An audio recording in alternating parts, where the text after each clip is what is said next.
Truth number 1, पहला कड़वा सच। No one is coming for you. जिन लोगों को तुम अपना फ्रेंड बोलते हो ना, जो तुम्हारे फर्स्ट टू 10th में भी या 10th ग्रेड में ही फ्रेंड्स हैं, जिनको तुम अपना कोट एंड कोट BFF कहते हो, वो तुम्हारे फ्रेंड्स नहीं है। You just happen to be acquaintances जिनका रेगुलरली मिलना हो पा रहा है। एंड जैसे ही तुम लोगों के मिलने का जो फ्रीक्वेंसी है, मिलने का जो बीच में गैप आ रहा है, वो बढ़ता जाएगा ना, और फ्रीक्वेंसी कम होती जाएगी मिलने की, तुम लोगों की बात होना बंद ही हो जाएगी। एंड वो सिर्फ तुमको तभी कांटेक्ट करेगा, या इनफैक्ट तुम उसको सिर्फ तभी कांटेक्ट करोगे जब तुम दोनों में से किसी एक को काम होगा दूसरे से। वरना कोई बात नहीं करने वाला है तुमसे 10th के बाद। ये बात तुमको कड़वी लगेगी, तुम सोचोगे कि नहीं, हम तो स्पेशल है, हमारी दोस्ती स्पेशल है, हम तो बात करेंगे। ऐसा हो जाए तो गुड फॉर यू, लेकिन मोस्ट लाइकली तुम्हारे साथ ऐसा नहीं होने वाला है। और जिनको तुम अपना फ्रेंड बोल रहे हो, वो तुम्हारे फ्रेंड्स हैं नहीं एक्चुअल में। एंड इनफैक्ट इस दुनिया में तुम्हारा कोई फ्रेंड नहीं है तुम्हारे मम्मी पापा को छोड़ के। No one is coming for you. Do you think अगर मैं अपना फोन ऐसे सामने रख के किसी गाने पे, ट्रेंडिंग गाने पे लिप सिंक करूंगा या ठुमके मारने लग जाऊंगा, तो anyone gives a shit? No, no one gives a shit, no one cares about you. You have no inherent value and you have to build it yourself, because no one is coming to save you. मैं कभी भी अपने videos में subscribers की या likes की या shares की भीख नहीं मांगता हूँ। एट मैक्स मैं अपने वीडियोस में ये कहता हूँ कि अगर तुमको कोई अपने थॉट्स, अपने विचार प्रस्तुत करने हैं, तो कमेंट्स में प्रस्तुत कर दो अपने विचार। उससे ज्यादा मैं कुछ बोलता भी नहीं हूँ, बिकॉज तुम भीख भी मांगने लग जाओगे ना सड़क पे, तो तुमको कोई पैसे नहीं देगा। तुमको क्या लगता है, अगर यूट्यूब पे सब्सक्राइबर्स मिलना इतना आसान होता, तो हर किसी के 100K सब्सक्राइबर्स नहीं होते? जो तुम ये यूट्यूब कम्युनिटी वगैरह सोचते हो ना, ये बहुत कम सिलेक्टिव मेंबर्स होते हैं। And shout out to those people, मैं उनका नाम यहाँ डाल दूंगा। Those people are genuinely supportive, but तुमको ऐसे बहुत कम लोग मिलने वाले हैं जो तुमको जेन्युइनली सपोर्ट करेंगे once you start a YouTube channel. ये मुझे 600 सब्सक्राइबर्स के बाद इतने अच्छी ऑडियंस मिली है, जो रेगुलरली कमेंट करती है मेरे वीडियोस के नीचे, एक अच्छी कम्युनिटी बनी है। बट जो ये 600 सब्सक्राइबर्स हैं, इनमें से 300-400 ऐसे होंगे कि इनको अगर मेरा कंटेंट काम का नहीं लगेगा, तो वो मेरे चैनल से अनसब्सक्राइब कर देंगे और कभी देखेंगे भी नहीं। And I don't blame them for that. This is natural selection, this is normal human behaviour. अगर तुमको कोई चीज अपने काम की नहीं लग रही, तो तुम क्यों उसको अपने पास रखोगे? मैं कोई उनके चाचा का बेटा तो नहीं लगता जो मेरे को सपोर्ट करेंगे फालतू में। और ना तुम किसी के कुछ लगते हो जो तुमको कोई सपोर्ट करेगा फालतू में। Specially because you are not pretty. Pretty privilege exist, और तुम कितना भी कोप कर लो कि एग्जिस्ट नहीं करती, what matters is on the inside, ये सब कोप है, ऑनेस्टली कोप है। और तुमको अगर ये एक्सपीरियंस करने नहीं मिला है, तो कॉन्ग्रेचुलेशंस, तुम अभी भी बहुत प्रोटेक्टेड हो। और एक्सपीरियंस करने मिला है तो मोस्ट लाइकली तुमको ये बात समझ आ गई होगी कि जो ये बकवास करती है सोसाइटी, कि जो बच्चे अच्छे दिखते हैं या जो सुंदर होते हैं वो पढ़ाई में अच्छे नहीं होते, उनको बस अच्छा दिखना आता है, उनको बस मस्ती करनी आती है। और जो पढ़ाई में अच्छे होते हैं वो अपने लुक्स पे ध्यान नहीं देते, वो सिर्फ पढ़ाई करते हैं। हाँ, ऐसे केसेस हैं जो पढ़ते हैं बहुत बच्चे और बदसूरत भी होते हैं, नो ऑफेंस। और ऐसे भी केसेस हैं जो बहुत सुंदर होते हैं और पढ़ाई में बिल्कुल ढोर होते हैं। लेकिन इस तुम अपने लुक सेक्रीफाइस करने लग जाओ just so that you can be good in some unimportant part of your life. Social constructs ने, सोसाइटी ने, टीचर्स ने, मम्मी पापा ने जो भी तुमको बताया लुक्स के बारे में कि looks don't matter, what matters is on the inside, ये सब झूठ है। प्रिटी प्रिविलेज एग्जिस्ट, और अगर तुमको ये नहीं समझना है, नहीं एक्सेप्ट करना है, तो इट इज़ योर विश, तुम सफ़र करो। Because once you start improving your looks, you start understanding कि हाँ भाई, कितनी ज़्यादा ग्रेविटी है। Even if you look 1% better ना, तुमको 10% ज़्यादा प्रिटी प्रिविलेज मिलेगी। You are and special. तुमको इतनी सारी जो मैं अभी ब्रूटल ट्रूथ्स बताने वाला हूँ आगे, ये तुमको हो सकता है मुझ पे अप्लाई नहीं करेंगे, क्योंकि मैं स्पेशल हूँ, मैं तो अपने मम्मी पापा का बच्चा हूँ, मैं तो अपनी 3rd क्लास में टॉप करता था, 4th क्लास में टॉप करता था। ये सब जो तुम खुद को समझ रहे हो ना स्पेशल, तुम हो नहीं special. And this is both the case in happiness and in sadness. जब तुम दुखी हो स्पेशल नहीं हो, जब तुम खुश हो तब भी तुम स्पेशल नहीं हो। तुम्हारी खुशी का टाइम हमेशा के लिए नहीं चलता रहेगा, और तुम्हारे दुख का टाइम भी हमेशा के लिए नहीं चलता रहेगा।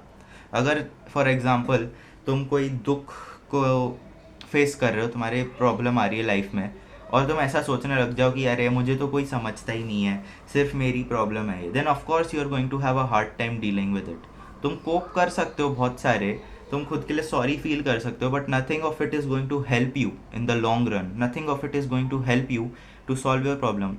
तुम्हारा कोई फ़ायदा नहीं होने वाला है ऐसा सोच के कि जो सब हो रहा है मेरे साथ ही हो रहा है, मेरे साथ ही क्यों इतना बुरा होता है। Your life is not a movie. Brutal truth number 4, your life is not a movie. अगर तुम सोच रहे हो कि अभी मेरे 10th ख़त्म हो जाएगा, 10th में 95% आ जाएंगे, फिर 11th आएगा, 11th में भी 95%, 12th में 99%, और फिर उसके बाद सीधा IIT, your life is not a movie. तुम कोई मेन कैरेक्टर नहीं हो, और तुम्हारी लाइफ में जो तुम्हें मेहनत, it is not going to be those flashing colours जो तुम एडिट्स में देखते हो। तुमको कोई ऐसे रंगीन रंगीन नज़ारे नहीं दिखाई देंगे। तुमको 2 साल जो रगड़ना है, जो मैं नहीं कर पाया, ऑफ कोर्स बिकॉज मेरा दिमाग भी ख़राब था जैसा तुम्हारा ख़राब हो चुका है फ़ोन पे स्क्रॉल कर करके। वो यही था कि मैं खुद को इमेजिन करता था कि हाँ, पढ़ाई करने में तो बहुत मज़ा आएगा, बट एक्चुअल में जो तुमको हार्ड वर्क करना पड़ रहा है, it is going to be boring, gruesome, and it's absolutely going to be torturous if you are not passionate about it. मैं तुमको हार्ड वर्क से डरा नहीं रहा हूँ, but it is just the truth that I have realised after 2 years of struggling. और यही main character syndrome तुमको मोस्ट प्रोग्रेस से रोकेगा। जैसे मैं 10th की स्टार्टिंग में दौड़ने जाता था, तो मुझे लगता था सब मेरी तरफ देख रहे हैं, सब मुझे घूर रहे हैं, और मैं खुद को मेन कैरेक्टर समझता था। मैं सोचता था अरे यार, इन लोगों को मुझसे क्या दिक्कत है, पूरी दुनिया मेरे अगेंस्ट है क्या? नहीं, no one cares about you. ना तुमको कोई अच्छा समझता है, ना तुमको कोई बुरा समझता है। और कड़वा सच है, हो सकता है तुम्हें बुरा लगे, क्योंकि तुमने अपनी खुद की मेंटल इमेज ऐसी बना के रखी है कि लोग तो मेरे बारे में ही सोचते रहते होंगे, मैं हूँ ही इतना स्पेशल। पर तुम नहीं हो। Nothing is going to go your way. Brutal truth number 5, nothing is going to go your way.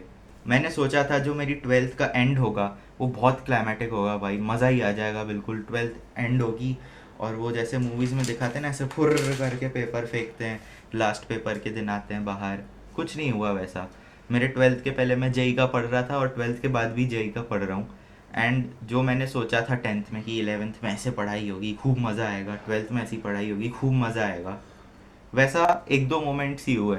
And I think it was also because of my own bad mind set. Because अगर मैं खुद के जो circumstances हैं, खुद की जो situation है, खुद की जो दशा है, उसको अगर थोड़ा अप्रिशिएट करता, उसको थोड़े पॉजिटिव वे में लेता, तो probably I am in a place where I wanted to be 2 or 3 years ago. जहाँ मैं इमेजिन करता था खुद को, सोचता था बचपन में 8th 9th क्लास में कि हाँ, 11th 12th में तो खूब मज़ा आएगा, ये पढ़ेंगे वो पढ़ेंगे। And the sixth and the last most brutal truth, you are not right. It is a brutal truth. तुम्हारे अगर लाइफ में ढंग से तुम्हारी डाइट अच्छी होती, अगर तुम्हारा सोना रहना अच्छा होता, तो तुम्हारी हेल्थ भी अच्छी होती, तुम अच्छे दिखते भी, तुम्हारा डेवलपमेंट स्टंटेड नहीं होता, तुम्हारी शक्ल आड़ी टेढ़ी नहीं होती, तुम्हारी हाइट कम नहीं होती, तुम मोटे पतले नहीं होते, तुम परफेक्ट होते अगर तुम्हारी हर चीज़ सही होती तो। And so same is the case with your parents and their parents. They are not doing anything right, and so are you. But all of them and all of us are too arrogant to understand कि हम गलत हैं, क्योंकि हम में थोड़ी गलती है। इंडिया बहुत ग्रेट है, पर ये ब्रिटिश आए थे, इनने लूट के चले गए। इंडिया की तो जेनेटिक्स बहुत ग्रेट हैं, पर हमारे साथ हमारा वेट लॉस नहीं हो रहा, हमारा वेट गेन नहीं हो रहा है।